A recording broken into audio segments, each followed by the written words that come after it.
Boros mengatur nafasnya. Capek, Bu, ucap gue. Hebat kamu, Jak, ucapnya sambil gue. Masih, Bu, tanya gue. Banget aku, Jak. Sendi-sendi aku kayak udah lepas semua.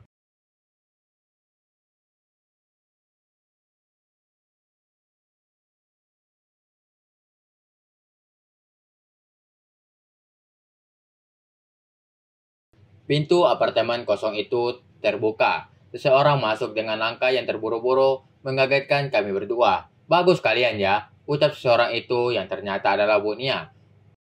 Udah saya bilang ke kamu ya, jangan manfaatin Ros, tapi malah tetap aja, kata Bu Nia sambil melemparkan baju Bu Ros kepadanya. Pakai, cepetan, perintahnya.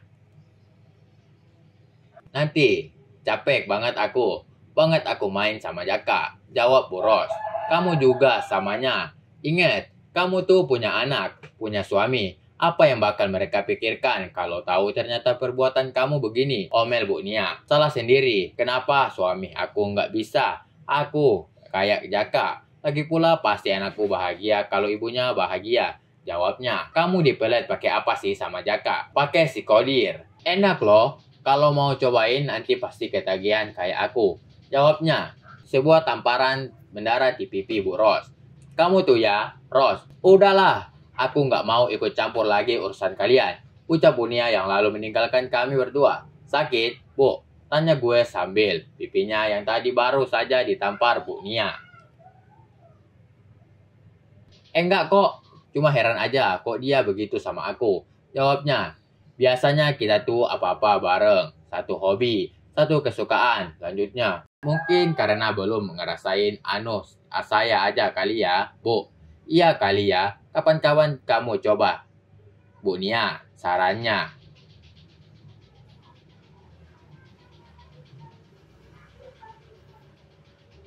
Mana bisa saya. Bu Nia kayak Bu Ros, saya.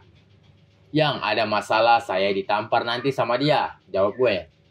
Tapi kan saya mau gitu punya teman satu dosa, ucapnya. Cariin dong makanya, pinta gue. Kamu mau tahu nggak? Tanyanya. Apa, Bu?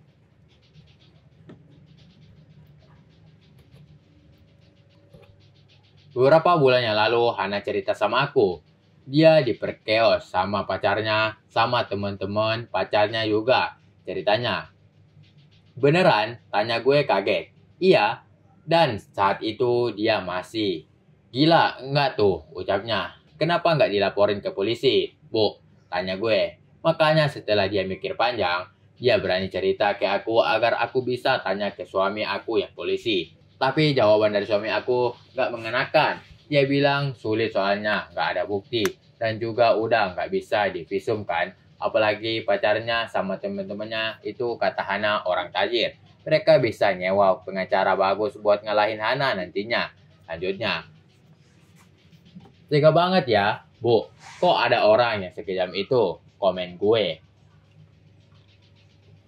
Nah, setelah itu Hana mulai sering cerita ke aku. Dia itu malah nanyakan apa benar berhubungan sesakit itu. Dan akhirnya dia mencoba untuk menyangkul sendiri pakai. Dan sekarang dia ketagihan hal itu. Ucapnya. Bahkan dia cerita kalau dia main live chat untuk menyalurkan.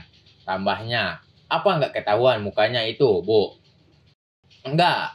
Dulu juga aku tanyain terus dia kasih unjuk. Dia kasih unjuk. Salah satu screenshotnya dia. Cuma leher ke bawah aja. Jawab boros. Nah. Coba aja kamu ajak dia. Tapi jangan to the point. Main halus aja gitu. Perintahnya. Gimana tuh, Bu? Saya nggak bisa kalau gitu-gitu. Jawab gue. Coba kamu main live chat. Habis itu tinggal kamu cari dia sampai ketemu. Kamu pamerin deh tuh si Kodir. Sampai dia suka. Terus kamu bilang kalau sebenarnya kamu kenal dia dan dia kenal kamu gitu. Nanti sisanya aku deh yang ngebujuk. Perintahnya lagi. Lah, cara nemuinnya gimana, Bu?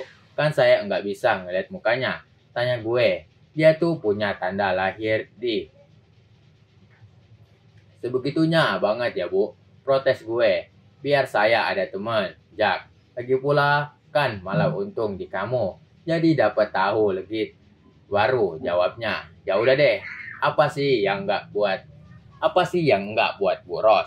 Setelah itu kami kembali beres-beres. Kami kembali ke apartemen Bu Nia sendiri-sendiri. Bu Ros lebih dulu kembali ke apartemen Bu Nisa.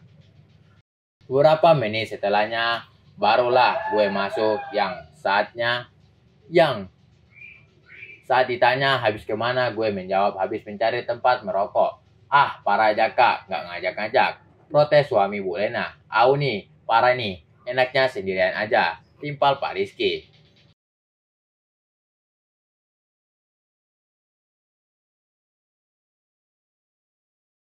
Katanya mau berhenti, omel Bu Putri. Ya mau, tapi belum bisa, jawab Pak Rizky. Kalau mau berhenti mah jangan dipaksa, Put. Biarin Rizky sendiri aja yang berjuang nahannya, kata suami Bu Lena menasehati Bu Putri. Tuh, Mi, jangan kamu cukup mendukung aku aja ya, ucap Pak Rizky yang disusul lemparan bantal dari Bu Putri. Umi, emang tanya gue ke suami Bu Lena setelah gue duduk Tanya gue ke suami Bu Lena setelah gue duduk mendekat kepadanya. Lagi saya titip di rumah mertua saya kok. Jak, nanti malam kan saya ada acara, jawabnya. Oh, mau pergi ya? Sibuk mulu nih sang pengusaha. Tanya gue. Iya nih, sayangnya yang pergi tapi istri saya tetap di rumah. Lagi mau. Ucapnya sambil tersenyum kepada gue yang gue paham bahwa maksudnya adalah rumah sudah siap untuk gue lakukan aktivitas nanti malam bersama Bu Lena dan Bu Nisa.